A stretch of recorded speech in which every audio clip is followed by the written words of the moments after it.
dressmakers, tailors, hatters, and cobblers. In colonial America, most people made their own clothing. This was especially true for farmers who had everything they needed to make clothes on their farms. Because making clothes was hard work, most people had only two outfits, one set of work clothes and one set of fancier clothes to wear on Sunday. That was it. People did not get new clothes until their old clothes were worn out.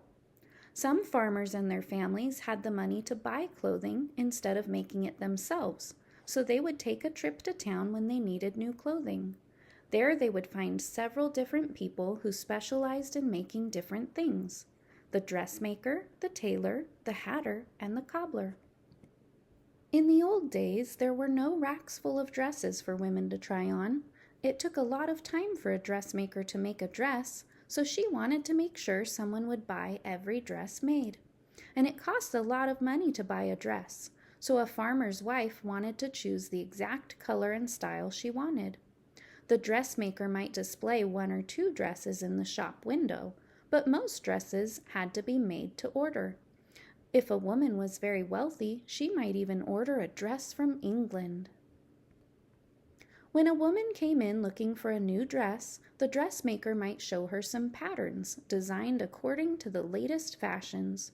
The woman could choose the pattern and fabric she liked best. The dressmaker would then use a measuring tape to measure the woman's arms and legs, as well as her chest, neck, and waist. The measurements told the dressmaker how much cloth would be needed for the dress. The dressmaker would then cut the cloth into pieces according to the shape of the patterns. After all the pieces were cut, the dressmaker would hand stitch or sew the pieces together using a fine needle and thread. Remember, back then there were no electric sewing machines like we have today, so this was slow, careful work.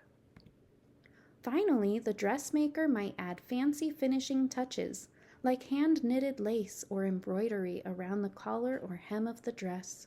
It would sometimes take several weeks to make a new dress. Tailors did the same kind of work as dressmakers, but they made clothing for both men and women. People who wanted new clothes could visit a tailor and have their measurements taken. The tailor would then make a shirt or a pair of breeches to order. Breeches were the knee-length pants that men wore in colonial times, along with long woolen stockings. Almost everyone in early America wore a hat. In fact, it was considered strange or rude to walk around bareheaded.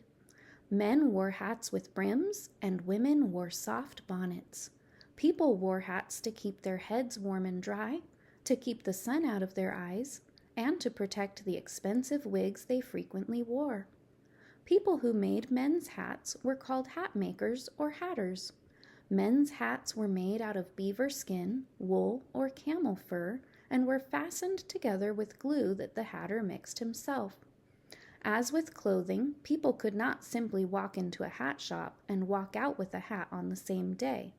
Instead, a customer chose the particular style of hat, had his or her head measured by the hatter, and came back days or weeks later when the hat was done. Of all their clothing, shoes were the hardest for farmers to make themselves. So when a farmer needed a new pair of shoes, he would visit the cobbler or shoemaker. The cobbler would make shoes to order, just as was done with the dressmaker, tailor, and hatter. Most people had only one or two pairs of shoes. Plenty of people had no shoes at all.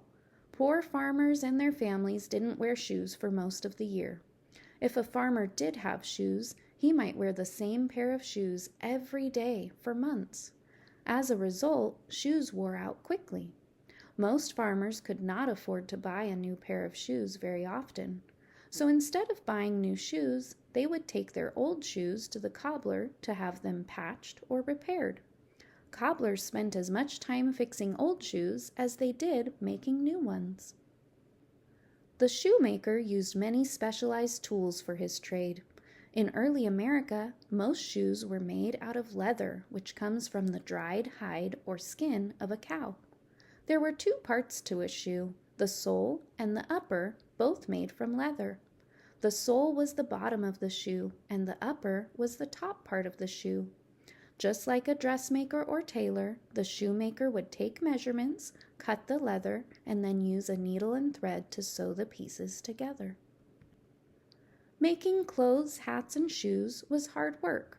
Farmers who could afford it were very happy to pay others, dressmakers, tailors, hatters, and cobblers, to do that work for them. Today, it's much easier to purchase clothes. We can choose from a variety of styles that are already sewn, rather than getting measured and waiting for weeks to get our new clothes. And we don't even have to go to 4 different tradespeople to get the clothes, hats, and shoes we wear. We can just go to one department store.